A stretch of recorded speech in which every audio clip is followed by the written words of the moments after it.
ലോകം ഇത്രമേൽ നെഞ്ചിലേറ്റിയ ജനകീയ മാർപ്പാപ്പയ്ക്ക് ഇന്ന് അന്ത്യയാത്ര. ഓരോ വ്യക്തിയുടെ ഹൃദയത്തിൽ ഫ്രാൻസിസ് മാർപ്പാപ്പയുടെ സ്ഥാനം എന്നുള്ളതിൻ്റെ വലിയ സംഭവങ്ങൾക്കാണ് ഈ ദിവസങ്ങളിൽ വത്തിക്കാൻ സാക്ഷ്യം വഹിച്ചത്. പൊതുദർശനം തുടങ്ങിയത് മുതൽ ഇന്നലെ ഭൗതികദേഹം അടങ്ങിയ പെട്ടി സീൽ ചെയ്യുന്ന വൈകാരി നിമിഷങ്ങൾ വരെ മാർപ്പാപ്പയെ അവസാനമായി ഒരു നോക്ക് കാണാൻ പൊള്ളുന്ന ചൂടിലും രാത്രി വൈകിയും ജനസാഗരം വത്തിക്കാനിലേക്ക് ഒഴുകിയെത്തി. പലരും വിതുമ്പി പ്രിയ പിതാവിനെ കാണാനാവാതെ തേങ്ങലടക്കി.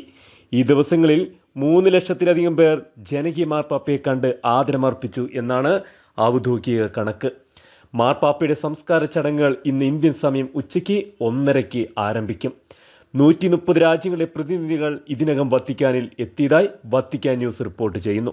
170 രാജ്യങ്ങളിൽ നിന്നുള്ള പ്രതിനിധികൾ പങ്കെടുക്കുമെന്നാണ് ഔദ്യോഗിക അറിയിപ്പ്. ഇന്നലെ വത്തിക്കാൻ സമയം രാത്രി 7 പൊതുദർശനം അവസാനിപ്പിച്ചു. മൃതസംസ്കാര ചടങ്ങിനുള്ള ഒരുക്കമായി ഔദ്യോഗിക നടപടിക്രമങ്ങൾ പൂർത്തിയാക്കി ഇന്നലെ രാത്രി 8 സെന്റ് പീറ്റേഴ്സ് ബസിലിക്കയിൽ പ്രാർത്ഥനകൾക്കിടെ കമർലെങ്കോ കർദിനാൾ കെവിൻ ഫാരൽ മൃതദേഹ പേടകം അടച്ചു, സീൽ വെച്ചു. ഇന്ന് കർദിനാൾ തിരുസംഘത്തിന്റെ തലവൻ കർദിനാൾ ജിയോവന്നി ബാറ്റിസ്റ്റ റേ സംസ്കാര ശുശ്രൂഷകൾക്ക് മുഖ്യ കാർമ്മികത്വം വഹിക്കും. സംസ്കാര ശുശ്രൂഷകൾക്ക് ശേഷം ഭൗതികദേഹം വിലാപയാത്രയായി റോമിലെ പരിശുദ്ധ കന്യകാമറിയത്തിന്റെ വലിയ പള്ളിയിലേക്ക് കൊണ്ടുപോകും. റീകൺസിലിയേഷൻ റോഡ്, വിക്ടർ ഇമ്മാനുവൽ പാലം, വിക്ടർ ഇമ്മാനുവൽ കോഴ്സ്, വെനീസ് ചത്തുരം, Roman forum, Colosseum, Labicana road, Merulana road വഴിയാണ് വിലാപയാത്ര കടന്നു പോവുക. കബറടക്കവും ലളിതവും സ്വകാര്യവുമായ ചടങ്ങായിരിക്കുമെന്ന് വത്തിക്കാൻ ഇതിനകം അറിയിച്ചിട്ടുണ്ട്. 50ഓളം പേർ മാത്രമേ സെന്റ് മേരീസ് മേജർ ബസിലിക്ക പള്ളിക്കകത്ത് സംസ്കാര കർമ്മത്തിൽ സംബന്ധിക്കുകയുള്ളൂ. അതേസമയം ഫ്രാൻസിസ് മാർപ്പാപ്പയ്ക്ക് വിട ചൊല്ലാൻ ലോകമെങ്ങു നിന്നുള്ള നേതാക്കളും വിശ്വാസികളും വത്തിക്കാനിലേക്ക് പ്രവഹിക്കുകയാണ്. ഇന്നത്തെ സംസ്കാര ശുശ്രൂഷയിൽ പങ്കെടുക്കുവാനായി ഇന്നലെ അർദ്ധരാത്രിയിൽ തന്നെ ആളുകൾ ക്യൂവിൽ ഇതിനകം നിരന്ന് കഴിഞ്ഞിരുന്നു.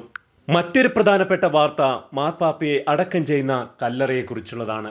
റോമിലെ സാന്താ മരിയ മജോര ബസിലിക്കയിൽ ഫ്രാൻസിസ് പാപ്പായുടെ ഭൗതിക ശരീരം അടക്കം ചെയ്യുന്ന കല്ലറയുടെ പ്രത്യേകതകൾ അദ്ദേഹത്തിൻ്റെ ജീവിത ലാളിത്യത്തെ എടുത്തു കാണിക്കുന്നു. ജീവിതത്തിൽ എപ്പോഴും ലാളിത്യവും സാധാരണത്വം പ്രകടിപ്പിച്ചിരുന്ന ഫ്രാൻസിസ് പാപ്പായുടെ ഭൗതിക ശരീരം അന്ത്യവിശ്രമം കൊള്ളുവാൻ ഒരുങ്ങുന്ന കല്ലറയും ലളിതമായിരിക്കുമെന്ന് കല്ലറയുടെ ഘടന വിശദീകരിച്ചുകൊണ്ട് വത്തിക്കാൻ അറിയിച്ചു. കല്ലറ നിർമ്മിക്കുവാൻ ഉപയോഗിക്കുന്ന മാർബിൾ മാർപ്പാപ്പയുടെ മുത്തച്ഛൻ്റെ നാടായ ലിഗുരിയയിൽ നിന്നുമാണ് എത്തിച്ചിരിക്കുന്നത്. എന്നാൽ അലങ്കാര പണികളൊന്നും കൂടാതെയുള്ള ആ മാർബിൾ കഷ്ണത്തിൽ ഫ്രാൻസിസ് കൂസ് എന്ന ലത്തീൻ ഭാഷയിലുള്ള പേര് മാത്രമായിരിക്കും ആലേഖനം ചെയ്യപ്പെടുക. അതോടൊപ്പം തൻ്റെ ഔദ്യോഗിക മാലയിലെ കുരിശും മാർബിളിൽ പ്രതിഷ്ഠിക്കും. സാന്താ മരിയ മജോര ബസിലിക്കയിൽ മാതാവിൻ്റെ അത്ഭുത ഐക്കൺ ചിത്രം സാലുസ് പൊപ്പോളി റൊമാനി സ്ഥിതി ചെയ്യുന്ന വിശുദ്ധ പൗലോസിൻ്റെ ചാപ്പലിനും സ്പോർസ ചാപ്പലിന് നടുവിലുള്ള ഇടുങ്ങിയൊരു സ്ഥലത്താണ് ഫ്രാൻസിസ് പാപ്പയെ അടക്കം ചെയ്യുന്ന കല്ലറ സ്ഥിതി ചെയ്യുന്നത്. ഇത് വിശുദ്ധ ഫ്രാൻസിസിന്റെ നാമധേയത്തിലുള്ള അൾത്താരയ്ക്ക് സമീപത്താണെന്നതും പ്രത്യേകത. തൻ്റെ മുത്തച്ഛൻ്റെ നാടായ ലിഗൂരിയയിലെ കല്ലുകൊണ്ട് നിർമ്മിച്ച ഒരു ശവകുടീരത്തിൽ തന്നെ അടക്കം ചെയ്യാനുള്ള ആഗ്രഹം ഫ്രാൻസിസ് പാപ്പ കർദിനാൾ റോളണ്ടാസ് മാക്രിക്കാസിനോട് വെളിപ്പെടുത്തിയിരുന്നു. ജോർജ് മരിയ ബെർഗോളിയുടെ അമ്മയായ റെജീന മരിയ സിവോറിയുടെ മുത്തച്ഛനായ വിൻസെൻസോ ജിറോലാമ സിവോറി 1800കളിലാണ് അർജന്റീനയിലേക്ക് കുടിയേറിയത്. അവസാനം ഇതാ ഏറ്റവും ഒടുവിലായി നിത്യസമ്മാനത്തിനായി യാത്രയാകുന്നതിന് മുമ്പ് കഴിഞ്ഞ ഓശാന ഞായറാഴ്ചയാണ് തൻ്റെ പ്രിയപ്പെട്ട ദേവാലയമായ സെന്റ് മേരി മേജർ ബസിലിക്കയിലെത്തി പ്രാർത്ഥിച്ചത്. അന്ന് തൻ്റെ പ്രിയപ്പെട്ട അമ്മയുടെ മധ്യസ്ഥതയിൽ ദൈവത്തോട് എന്താണ് പ്രാർത്ഥിച്ചതെന്ന് ആർക്കും അറിയില്ല. എങ്കിലും ഒന്നുറപ്പാണ്, അത് വലിയ ഒരുക്കത്തിൻ്റെ പ്രാർത്ഥനയായിരുന്നു എന്ന്. പാപ്പയുടെ വിൽപത്രത്തിലെ ആഗ്രഹവും ഇതോടെ ചരിത്രത്താളുകളിൽ ഇടം നേടുകയാണ്.